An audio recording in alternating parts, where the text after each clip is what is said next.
না মা, মাগো তোমায় ছাড়া ঘুম আসে না মা।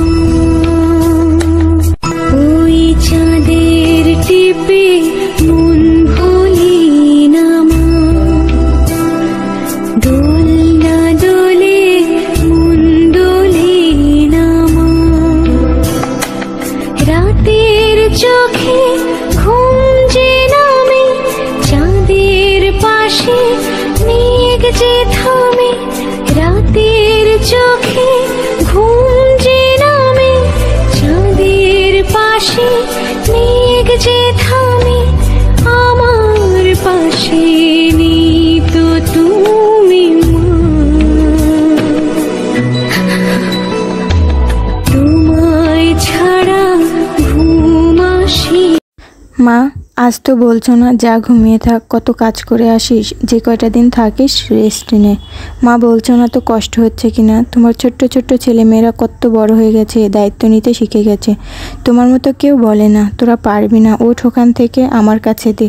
ধমক দেওয়ারও কেউ নাই। প্রতি বছর তুমি ভাইয়ের জন্য এই কাজগুলি করতে, আজ তোমার ছেলেমেয়েরা তোমার জন্য এত আয়োজন করেছে, এতটুকু কাজ করতে দিতে না, আমাদের কষ্ট হবে বলে।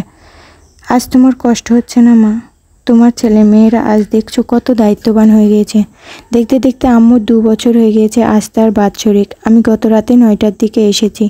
বাড়িতে আমার 3 ভাই ও তার ফ্যামিলি নিয়ে বাইরে থাকে কাজের সূত্রে। তারা যেহেতু নেই, আব্বুকে বলেছে ছোট্ট করে যেন আম্মুর জন্য আয়োজন করে। ছোট বোন এখানে থাকে, আব্বুকে টেক কেয়ার করে।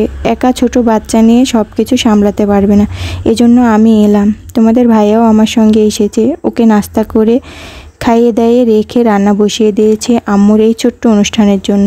আব্বু কয়েকজনকে দাওয়াত দিয়েছে, তো প্রায় মাদ্রাসা থেকে একজন হুজুর আর 10টা ছেলে মেয়ে, বাড়ির আশেপাশেই দিয়ে প্রায় 25-20 জন মতো।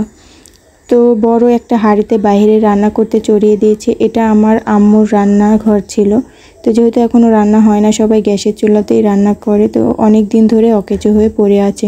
তো সেটাই মেরামত করে এখানেই, যেহেতু 20-25 জনের রান্না, ভাতটা হবে না, বাইরে দিয়ে দিয়েছি। প্রায় 3 জায়গায় রান্না করলাম, গ্যাসের চুলায়, ঘরে, বাইরে। এখানে বোন রান্না করেছে গরুর গোশ আর মুরগির গোশ, আর বাইরে ভাতটা দিয়ে দিলাম। এদিকে রান্না প্রায় কমপ্লিট। আমি ঘরে গ্যাসের চুলাতে পাতলা ডাল, ঘন ডাল করে নিয়েছি, বাইরে ভাতটা দিয়ে দিলাম। আর এখানে পায়েসটা, যেহেতু সবার শেষে মিষ্টিমুখ করানো ছিল, তাই পায়েসটা কোনো রকম করে এখানেই করে নিচ্ছি। ওদিকে আব্বুরা সবাই মসজিদে গিয়েছে নামাজ পড়তে, আব্বুরা প্রায় চলে আসবে। এদিকে অনেক কিছু এখনও রয়েছে, রান্নাগুলো তো কমপ্লিট, কিন্তু হুজুররা আসলে তো ওদের বসিয়ে সব কিছু বেড়ে দেওয়া সম্ভব নয়। তো তারা আসার আগে আমার সমস্ত কিছু আয়োজন করতে হবে। এদিকে সমস্ত কিছু আয়োজন করে আমরা জাস্ট একটু বসেছিলাম, তখনই দেখি হুজুররা চলে আসছে। হুজুর আসছে, 10টা বাচ্চারা নিয়ে আসছে, আর বাড়ির আশেপাশের কয়েকজনকে দাওয়াত দিয়েছিল, সেইগুলো চলে আসছে। যেহেতু এখন মিলাদ পড়বে, আর পড়ার কথা ছিল কোরআন শরীফ বাড়িতে, কিন্তু এখন নাকি কোরআন শরীফ বাড়িতে পড়ার নিয়ম নেই, তো মাদ্রাসাতেই কোরআন শরীফটা পড়ে নিয়েছে। এখানে এসে সবাই জাস্ট মিলাদটা পড়ে নিল। আমি সেরকম ভিডিও করতে পারিনি, তার কারণ হচ্ছে আমি রুমের মধ্যে যেতে পারিনি, আমরা মেয়েরা, ওই জন্য জাস্ট বাইরের থেকে যতটুকু নিতে পেরেছি ওইটুকুই আমি ভিডিও নিয়েছি। এদিকে মিলাদটা পড়ানোর পরে, মোনাজাত হওয়ার পরে সবাই খেতে দিয়ে দিয়েছে। তো ভিডিওটা কিন্তু খুব কষ্ট করে নেওয়া হয়েছে ক্লিপটা, যেহেতু ভিডিওটা আমি আপলোড করার ছিল। এদিকে সবাই খেতে দিয়ে দিয়েছে, দুলাভাই ছিল, আমার ভাগ্নেরা ছিল, আর তোমাদের ভাইয়াও ছিল এখানে।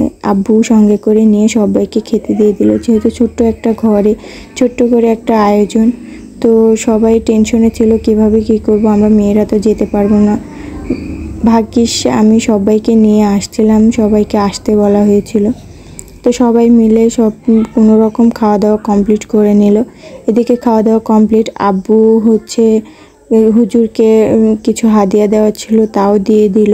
এদিকে আমাকেও তারা দিচ্ছে। ওদিকে গতকালকে গিয়েছিল ডক্টরের কাছে দেবরকে নিয়ে, আজকে তার আরও রিপোর্টগুলো দেখানো ছিল, যেহেতু ওর অপারেশন আছে।